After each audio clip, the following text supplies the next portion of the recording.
The following program is presented by its producer through the facilities of Manhattan Cable Television, in accordance with government regulations.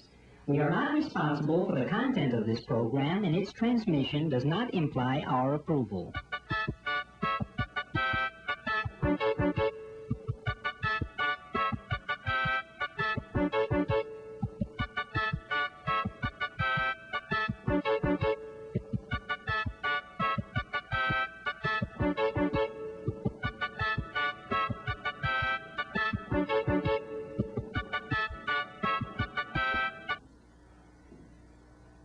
When shall we come to the top of that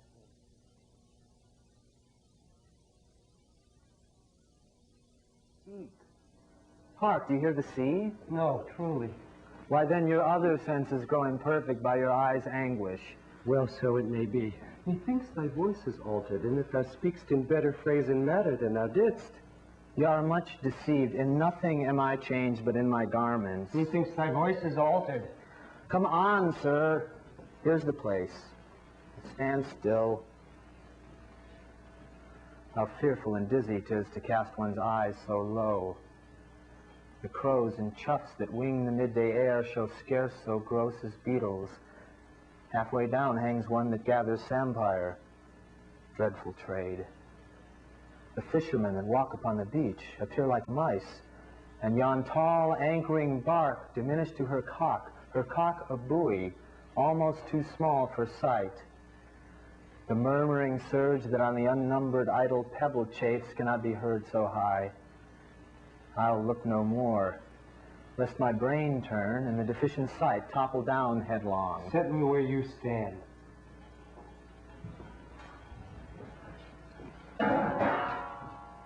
Give me your arm.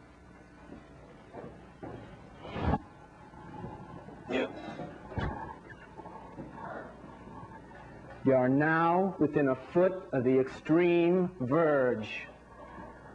Let go my For hand. all beneath the moon would I not leap upright. Let go my hand. Dear fellow, here's a purse. In it a jewel well worth a poor man's taking. Fairies and gods prosper it with thee. Go thou further off. Let me hear thee going, and bid me farewell. Now fare ye well, good sir. With all my heart. Why I do trifle thus with his despair is done to cure it. O you mighty gods, this world I do renounce, and in your sights cast off my affliction here. If I could bear it longer, and not fall to quarrel with your great opposeless wills, my snuff and loathed part of nature should burn itself out. If Edgar live, oh bless him.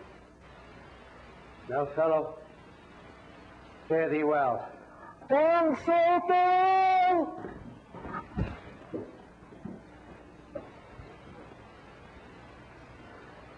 And yet I know not how conceit may rob the treasury of life, when life itself yields to the theft. Had he been where he thought, by this had thought been past. By the God! Oh, you, sir! Hear you, sir! Speak! Thus might he pass indeed, yet he revives. What are you, sir? Away and let me die. Hadst thou been but aught but gossamer, feathers, air, so many fathoms down precipitating, thou'dst shivered like an egg, but thou dost breathe, hast heavy substance, readest not, speakest, art sound. 10 nests at each make not the altitude which thou hast perpendicularly fell. Speak yet again. But have I fallen? No. From the dread summit of this choppy wing. Look up a height. The shrill gorge's lark so far cannot be seen or heard. But look up. Alack, I have no eyes. Its wretchedness deprived that benefit to end itself by death. 'Twas yet some comfort when misery could beguile the monster's rage and frustrate his proud will. Give me your arm. Up. So. How is it? Feel you your legs? You stand. Too well. Too well.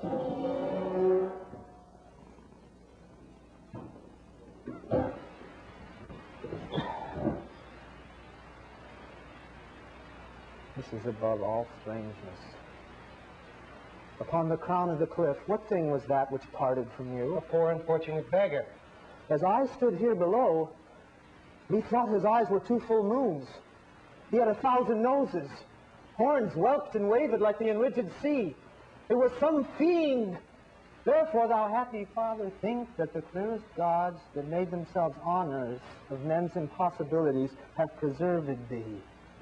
I do remember now. Henceforth, I'll bear my affliction till it do cry out itself. Enough.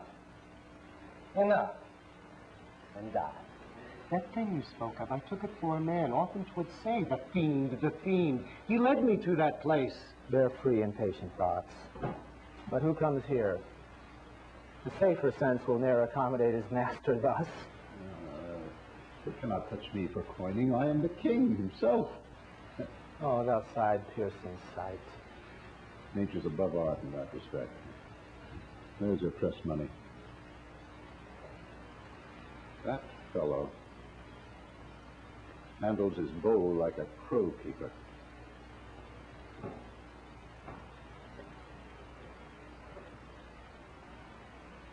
Look, come out!